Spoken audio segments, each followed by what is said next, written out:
Welcome to Pieces for My Puzzle. I am your host, Nikki Ship, and I'm excited to be sharing with you my life with a son on the spectrum. This podcast is for anyone who is looking for quick tips and perspective, but most of all, for hope and inspiration. So sit back, relax, and let's put the pieces together.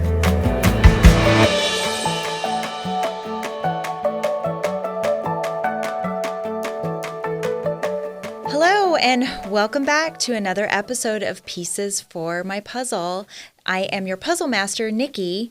Thank you so much for tuning in. Last week, we had a wonderful conversation with Brenda Del Monte, author of I See You in There, on the show. It was quite extraordinary. I'm still kind of spinning a little bit from the interview. We had such a wonderful time. So thank you again to Brenda Del Monte for coming on the show.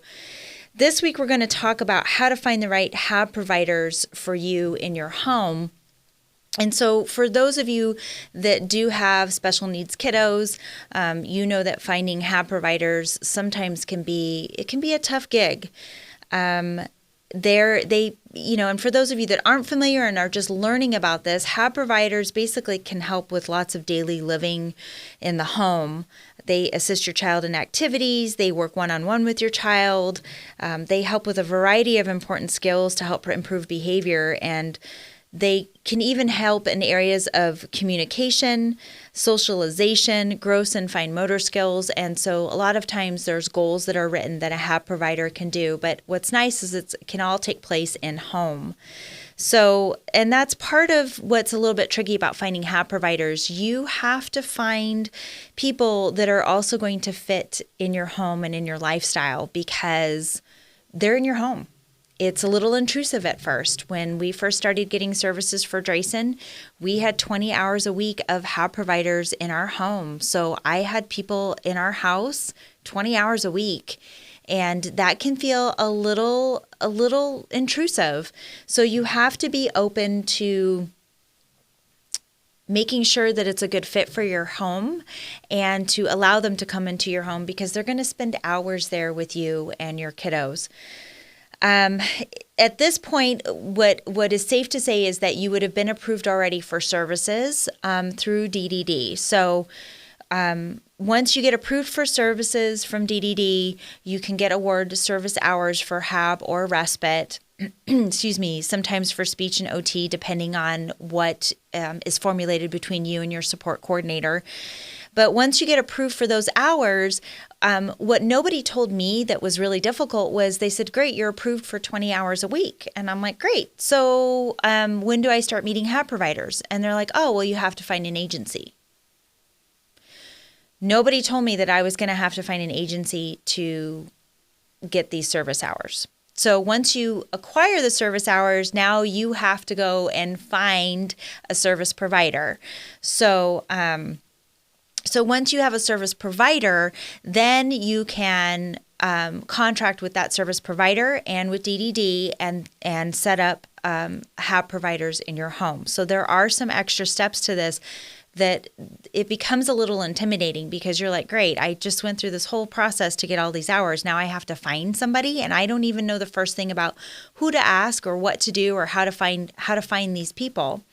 So once you start recruiting for services, there are some things that you can do. So every agency, usually DDD, can make a recommendation to you. So I would at least ask for recommendations from them or have a list and ask them if they know of these providers that you may have heard of through friends and family, or maybe you looked up local providers in the area.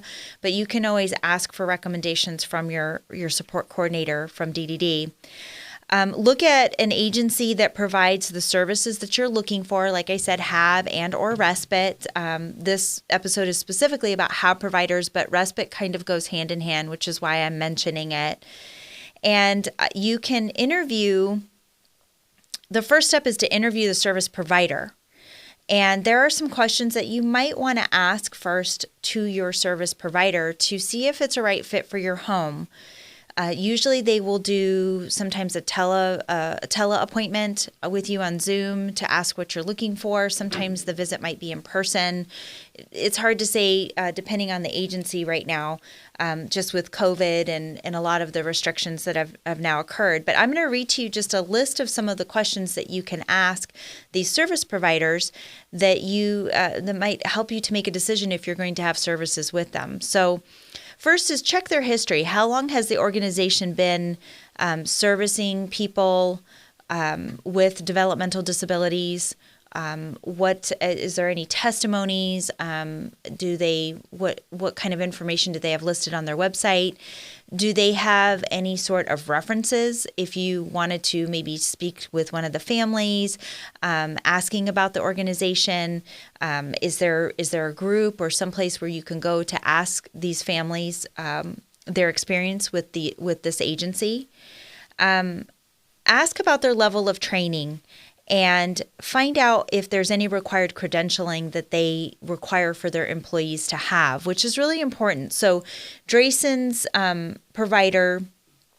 agency does a lot of training for the HAB providers and for the respite and RBT providers that they have.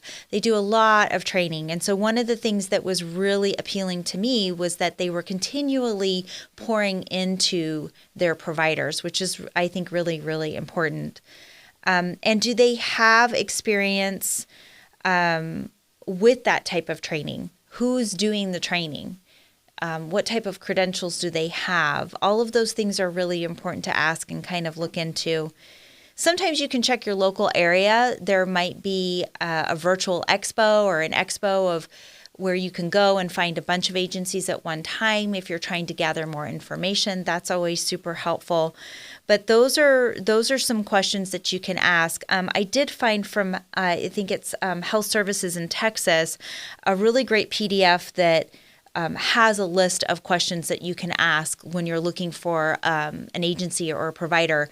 And so I will post that link in the show notes for you guys as well that you can use as your reference. It is for the state of Texas, so it might be a little bit different, but you could apply some of these general questions to anywhere that you're at here in the U.S.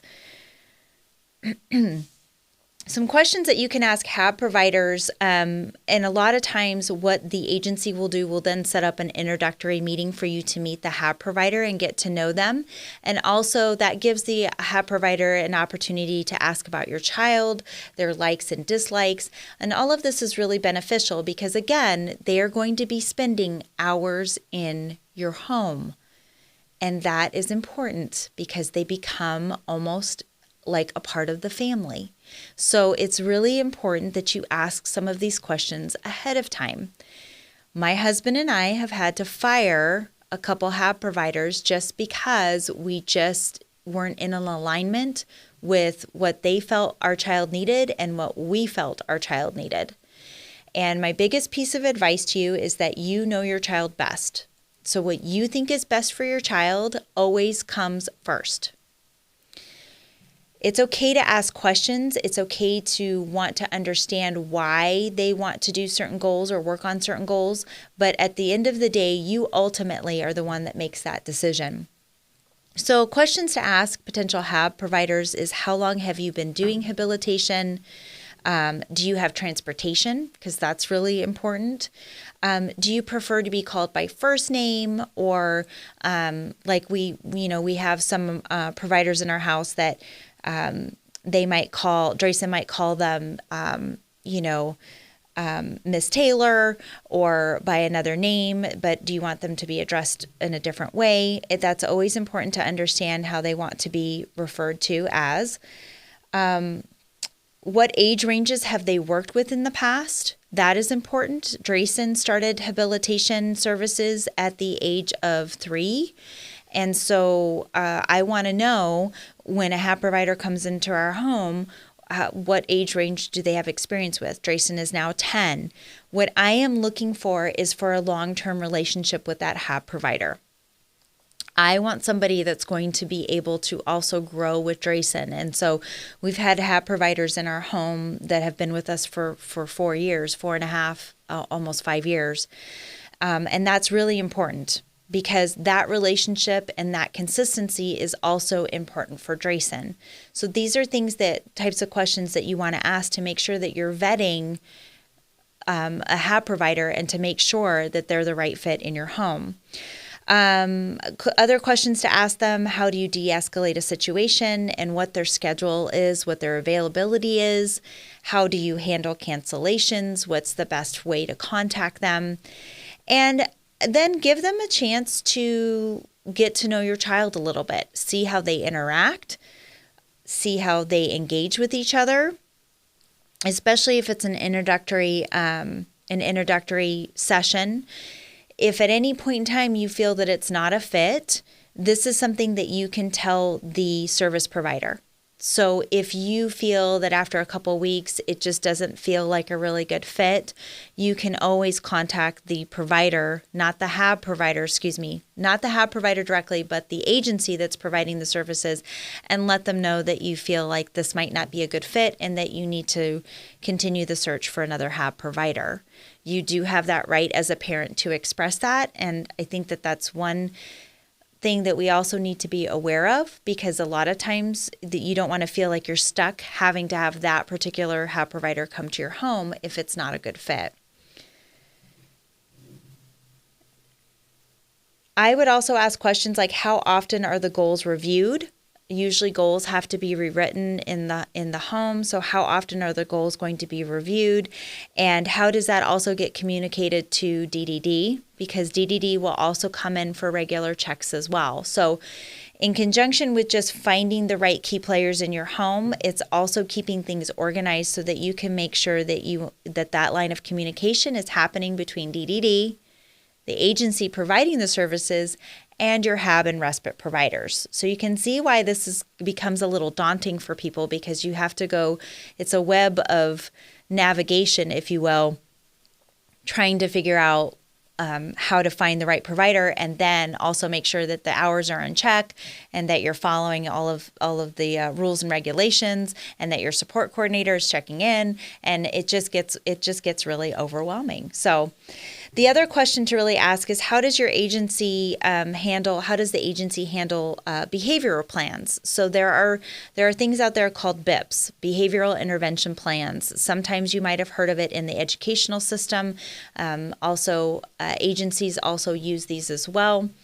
And this is also if there's a behavior that your child needs help with. So having a behavioral intervention plan can also be important, because it just gives everybody an idea how to handle a behavior if a behavior occurs, and how everybody is going to handle it the same. Because the one thing that's the most important is also consistency. When I do something differently than what my husband does, if my husband does it differently, or if the HAB provider does it differently, it becomes confusing for Drayson. So having things like this written and in place is highly beneficial, because then we can all be on the same page as to what's going on.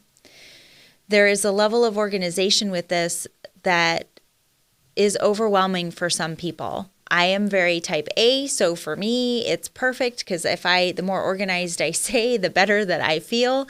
So I can just tell you that when you have a lack of organization with this, you're going to feel very discombobulated at first trying to navigate all of this. And that's a completely normal feeling.